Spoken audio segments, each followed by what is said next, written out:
las reformas legislativas. Sin duda estamos esperando esa gran reforma que la Comisión prevé presentar en 2026, como usted ha recordado. Pero hay algunas reformas legislativas que ya están encima de la mesa del Parlamento y del Consejo.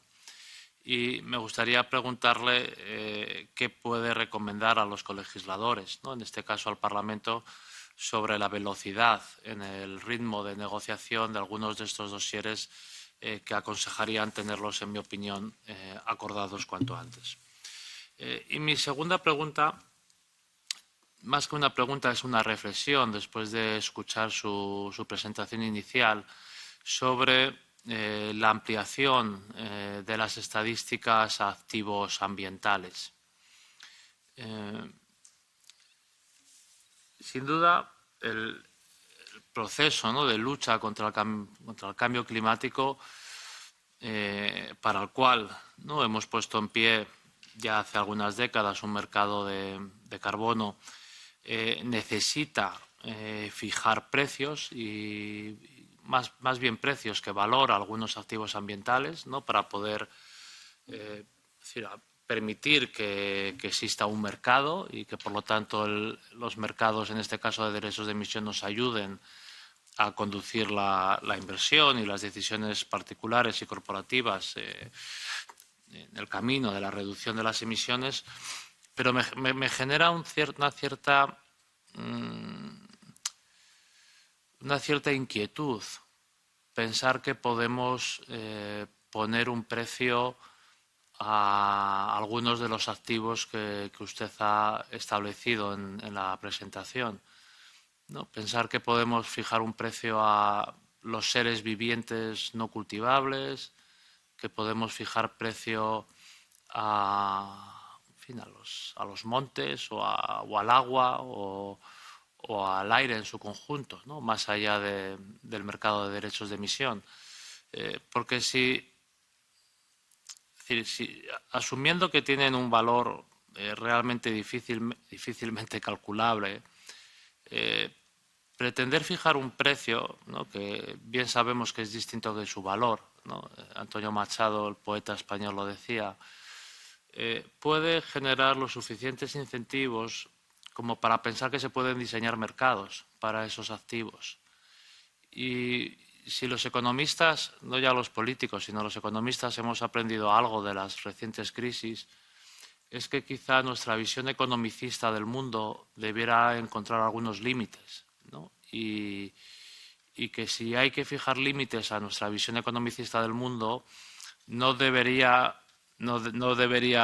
decir, ese camino no debería llevarnos a seguir fijando precios a activos que son mucho más que activos económicos y quizá, pues bueno, centrarnos en cosas más sencillas que podemos hacer como economistas, porque realmente, en fin, el objetivo que usted ha puesto entiendo que exigirá enormes recursos humanos que tendrán que solicitar y que aquí estaremos encantados de ayudar a financiar.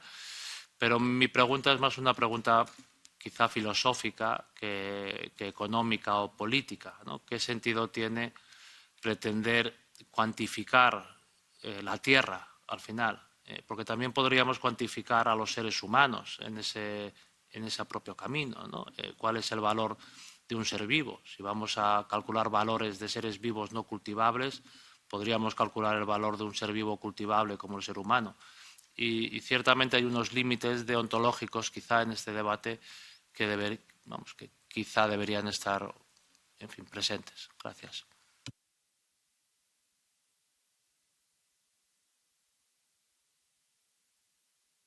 Okay, thank you. Muchas gracias por esta pregunta tan pertinente. Empiezo yo respondiendo y luego invitaré a John a responder al tema más específico sobre precios y mercado. Bueno, expedientes legislativos. Yo me centro en los estadísticos. Muchísimas gracias por la pregunta. Es una excelente ocasión para explicar que en el Parlamento ahora mismo se tramitan 3 expedientes. Bueno, 4 y 3 más avanzados. 1, el Reglamento Europeo de Estadísticas 223. y nos alegra mucho que esta legislación se tramite aquí en esta Comisión Económica. Ya lo dije la última vez que nos reunimos. La enmienda de este reglamento pretende dos objetivos: ofrecer acceso a distintos datos, sobre todo de la revolución digital, y conseguir unas estadísticas más ágiles, más experimentales, y que podamos responder de forma más rápida ante las autoridades estadísticas naturales. Y que haya proyectos de innovación dentro del programa estadístico europeo como parte integral. Esto es algo muy importante y creo que sería una buenísima contribución al final de esta legislatura. Ustedes, Comisión Econ, siempre han respaldado las estadísticas oficiales y nos lo han hecho sentir de distintas formas, y este podría ser de nuevo un acto que podríamos acometer juntos para introducir esos cambios en el reglamento 223, que es fundamental para evolucionar en el campo estadístico. Luego, gracias por su segunda pregunta. El segundo expediente tiene que ver con las cuentas medioambientales europeas. Aquí la comisión competente es ENVI y el señor Canfin, presidente de esa comisión, pues también es quien lleva este expediente. Hemos visto antes ese diagrama con las cuentas nacionales, el bocadillo medio ambiente y luego el de las estadísticas sociales, ¿no? Y lo que usted decía es importante. No hay que acabar con la medición de los resultados económicos